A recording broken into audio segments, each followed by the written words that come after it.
Հայտարարությունը Լեռնային Ղարաբաղի խնդրի կարգավորման փուլային տարբերակի վերաբերյալ։ Ես արձագանքել եմ արդեն պարոն Ալիևի հայտարարությանը, նախ կարծում եմ, որ Ադրբեջանի նախագահը իր ամպլուայի մեջ էր, նրա հայտարարությունները լի էին պատմական անճշտություններով եւ սուտ տեղեկություններով,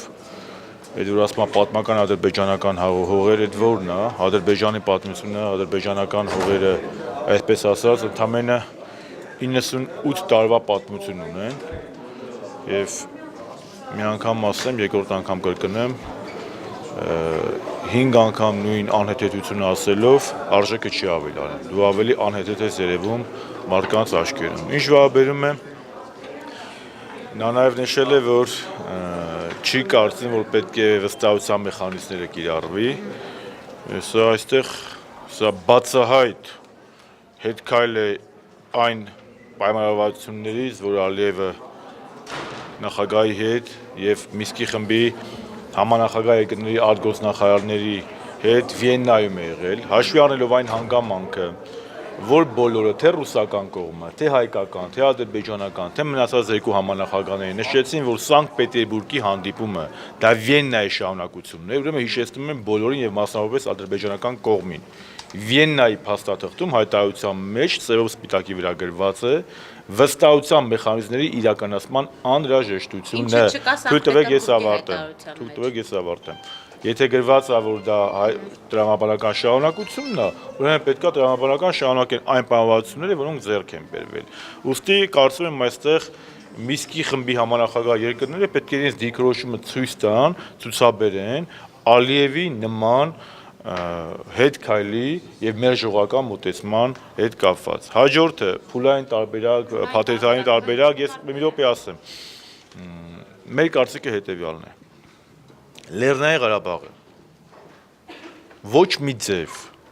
ոչ մի կարգավիճակով չի կարող ընդգրկվել Ադրբեջանի կազմում։ Նախ առաջինը Լեռնային Ղարաբաղի ժողովուրդը, Լեռնային Ղարաբաղի ինքնավար մարզը այն ժամանակ երբեք չի եղել անկախ Ադրբեջանի կազմում։ Դա բլեֆ է, որը Ալիևը անում է։ Լեռնային Ղարաբաղի ինքնավար մարզը երբեք չի եղել անկախ Ադրբեջանի կազմում։ Եվ Լեռնային Ղարաբաղի ինքնավար մարզի ժողովուրդը 88 թվականին սկսել է իր ինքնորոշման պայքարը եւ մենք ամեն ինչ անելու ենք, որ այդ ինքնորոշման պայքարը ավարտվի հաղթանակով։ Իսկ հաղթանակը դա Լեռնային Ղարաբաղի ժողովրդի կամ արտահայտության պարտադիր իրականացումն է, որի արդյունքում Լեռնային Ղարաբաղի ժողովուրդը ինքը կորոշի իր ճակատագիրը, որը բնականաբար չի լինի Ադրբեջանի կազմում։ Պարոն Ալիևը չի Ղարաբաղի ժողովրդին անկախության տվողը։ Աստված է տալիս յուրաքանչյուր ազգին ազատության եւ անկախության ձգտումը, իրավունքն էլ,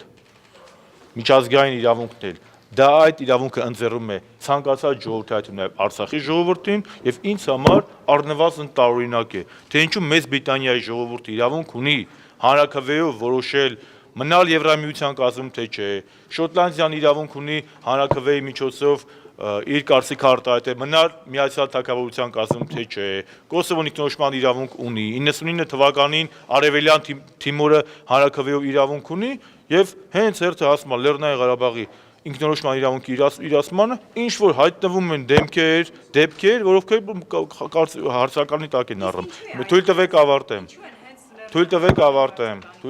ես չեմ ավարտում։ Խնդրում եմ էթիկան, կուլտուրան, պահեք, ես կավարտեմ, ձեր բոլոր հարցերին ցիրով կպատասխանեմ։ Լեռնային Ղարաբաղի ժողովրդի ինքնորոշման իրավունքի իրացումը, Լեռնային Ղարաբաղի ժողովրդի կամ արտահայտությունը երբեք չի կարող դրվել հարցականի տակ, եւ Լեռնային Ղարաբաղի ժողովուրդը երբեք չի եղել ու չի լինելու Ադրբեջանի կազմում։ Թող Արցախից այն կողմ գտնվող նավթադոլարներով հարուստ երկրում մոռանան դրա մասին, այլ հարցեր։ Ինչ են քննարկում բանակցությունների։ Ասեցի, ինչ որ քննարկում են,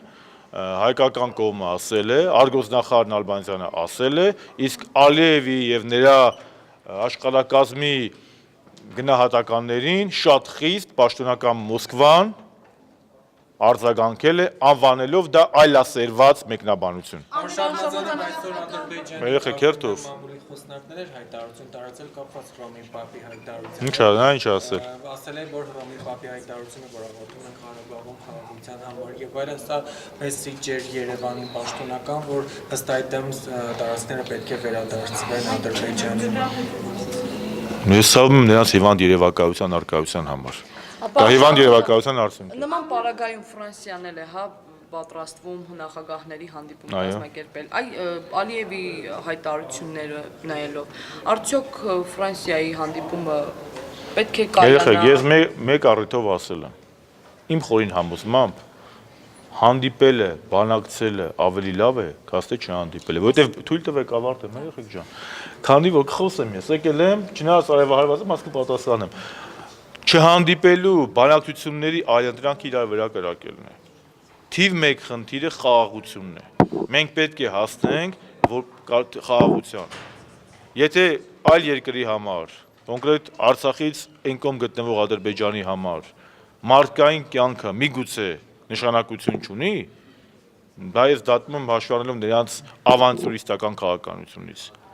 ապա Հայաստանի Հանրապետության, հայ ժողովրդի եւ Արցախի Հանրապետության համար յուրաքանչյուր զինվորի եւ քաղաքացու կյանք ամենաթանկն է, մարդկային կյանքից ավելի թանկ բան չկա։ Դրա համար, երբ որ ես ասացի, որ Սանկտ Պետերբուրգի հանդիպումը ինքը օգտակար էր եւ կարելի է նույնիսկ մի փոքր առաջընթաց համարել, սա ասել եմ նախ եւ առաջ հաշվի առնելով, որ Սանկտ Պետերբուրգից հետո ոչ թե կրակոցները նոր ուժով սկսվեցին, ոչ թե սկսեցին խաղաղ բնակիչների վրա կրակել, ոչ թե մեր հակառակորդը